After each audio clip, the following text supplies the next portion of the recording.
So, this is the All-Star game right here, and we are going to be talking about it. We are going to be talking about who do I think is going to win and how I think the game is going to go. But before we get on to it, if you guys are new to the channel, subscribe. We are trying to hit 24K by the end of the day. Right now, we are a grand total of 204 away. We are trying to hit that again by the end of the day. We'll be live for All-Star Weekend in 6 hours. We'll be live like an hour beforehand going over stuff. Well, probably like a half an hour beforehand going over stuff. And it's going to be a fun old day. It's going to be a fun old day. But when we're looking at these two teams, I'm sorry. I'm taking the WNBA All-Stars. I'm taking the All-Stars today. And I'm going to give a lot of reasons why. And a big reason is the same reason why I don't think it's formality Team USA wins the Olympics. They're old, slow, and injured. Like, you have got Kelsey Plum, Breanna Steward, A'ja Wilson, and Jackie Young. And Breanna. They're the only players that I would put in not the old, slow, and injured. And then Jewel Lloyd is just Jewel Lloyd. Like, Griner is slow and has been injured. Chelsea Gray can barely walk. Chelsea Gray looks like again, I've torn my Achilles. I've come back from an Achilles injury. The way she's moving, she looks like she's come back from something of the extent of an Achilles injury. Kat Copper's in that as well. Collier's injured. I don't know how much she's going to play. Sabrina's going to hoop. Like, Sabrina, if they win, is my favorite for Finals MVP. Or for All-Star MVP. I don't understand how A'ja Wilson is the betting favorite. A big has not won since Candace Parker. And it's not the type of a game for a two-point shooter. Like, it's normally a guard that will take over in a game like this. And Jackie Young, again, is pretty good. But when you've got the WNBA All-Stars, you've got the real point guard. I'm sorry, Chelsea Gray, I know that's your nickname, but the WNBA All-Stars have the point guard. And the point guard is surrounded by the perfect group of players. So Caitlin Clark is going to be on the floor with the best three-point shooter in the WNBA, Kayla McBride. She's not going to miss. Like, in an All-Star setting, wide open, Caitlin Clark finding her every single time wide open, she's hitting everything. Jonquel Jones is a 40% three-point shooter. When she's open, she's going to hit everything. So Jonquel Jones is going to be, Caitlin Clark's finding her. Aaliyah Boston already knows how to play with her. Dawana Bonner is a sniper. She is a sniper. Alicia Gray just won the three-point contest, and she will run her ass off. Nneka Nwumeke, without question, is one of the best power forwards in WNBA. Kelsey Mitchell. We all know what Kelsey Mitchell does. Bree Jones, good hands, good inside center. Caitlin Clark's going to find her. Angel Reese with the best sealer in the WNBA, who is going to be in position. Anytime she gets a seal and gets in position, Caitlin Clark's going to find her. Arike is the best isolation scorer in the WNBA, bar none.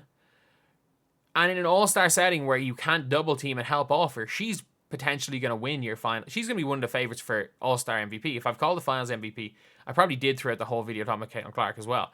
But I don't see a situation where she's not cooking. Kelsey Mitchell's the worst version of Arike. And then Hamby's had a pretty good year. She didn't look great in the 3-on-3 yesterday, but she's had a really good year. So I'm looking at these players and I'm just like,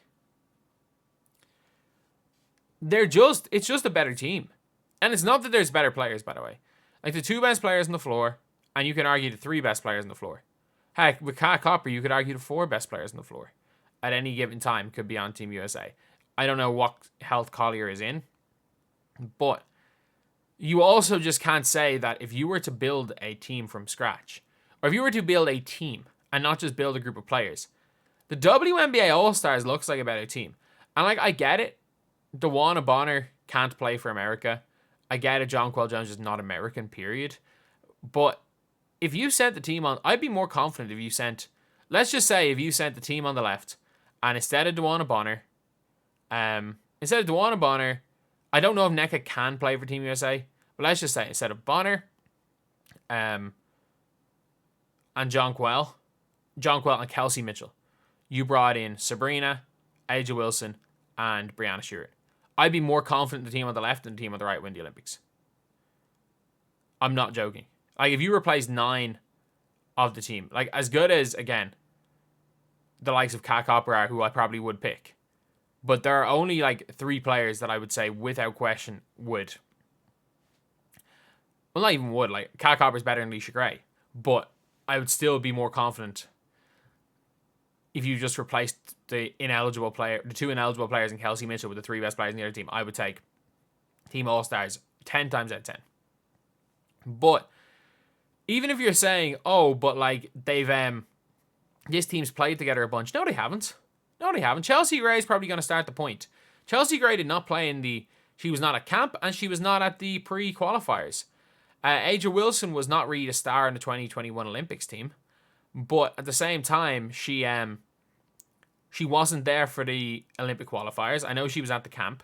So this is a like team that is quite new to playing with each other. Like, I know most of the team have played together, but like as an entire unit, they're quite new. And the WNBA All-Stars are as well. I just think that their speed's going to be too much. And they want to win. Like, if you're Aaliyah Boston, you took time out of your schedule to represent Team USA to qualify for the Olympics. And